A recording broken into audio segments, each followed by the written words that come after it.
మంచి గురువు దొరకడం గొప్ప అదృష్టం, అలాగే మంచి గురువుకి శిష్యుడు దొరకడం కూడా గొప్ప అదృష్టమే.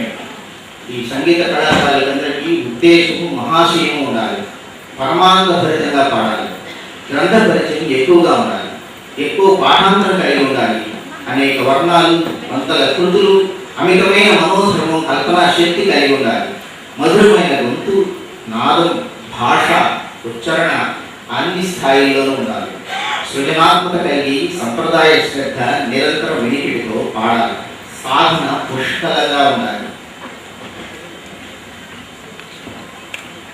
భక్తి జ్ఞాన వైరాగ్య భావనలు తెలిసి ఉండాలి. విద్వాంసుడు తెలిసి పాడుతాడు, పామరుడు తెలియకుండా పాడుతూ ఉంటాడు.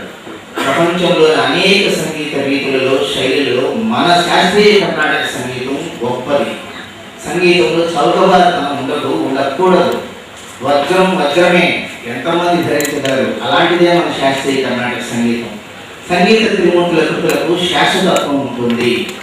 పాడేవారు, బోధించేవారు, సభలు ఏర్పాటు చేసేవారు, శాస్త్రీయ గ్రంథాలను రాసేవారు, ఉపన్యాసకులు, ప్రాచీనం నుండి ఆధునికం వరకు ఉన్న వాగ్గేయకారులు, వీరందరూ కూడా గొప్పవారే. వీరు విని ఆస్వాదించే రసికులు, సంగీత ఆరాధకులు, పోషకులు, అజ్ఞాత భక్తులు, దాతలు, సంస్థలు, పాత్రికేయ మిత్రులు, ప్రసార మాధ్యమాలు, ఆధునిక సాంకేతిక సాధనాలు ఒకటేమిటి, ప్రతిదీ సంగీత సేవకు ప్రేరకాలే. అటువంటి మహానుభావులైన వాగ్గేయకారులే పునాదులు.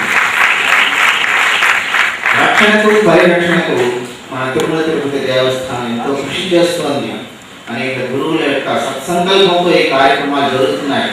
ఇందాక చెప్పినట్టుగా ఒక విద్యార్థిని మనం మంచి కళాకారునిగా తీర్చిదిద్దగలిగితే, విద్వాంసుడిగా రూపొందిస్తే, ఒక గురుకులాన్ని రూపొందించినట్లే మానసిక రోగాలు తగ్గుతాయి.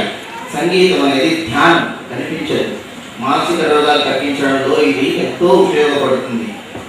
అలాగే ఎన్నో టిప్స్ మనకు మన గురువులు నేర్పించారు, మనం అది కాపాడుకోవాలి. తిరుమల తిరుపతి దేవస్థానం ఈ ప్రయత్నంలో నిరంతరం సఫలీకృతం అవుతూ అనేక కార్యక్రమాలు చేస్తున్నాయి. మహానుభావులైనటువంటి గురువులు ఎంతోమంది ప్రోత్సహిస్తున్నారు. మీరందరూ కూడా మీకే తెలియకుండా మీలో ఎంతో విజ్ఞానం కలిగి ఉంటుంది. ఇదంతా కూడా పూర్వజన్మ సంస్కారమే. మనం చేయవలసింది ఒకటే, మన వారసత్వాన్ని కాపాడుకోవాలి. మన వారసత్వ సంపద అయినటువంటి సంగీతం, సాహిత్యము, లలిత కళను కాపాడుకోవాలి. మరి ఒక మాట,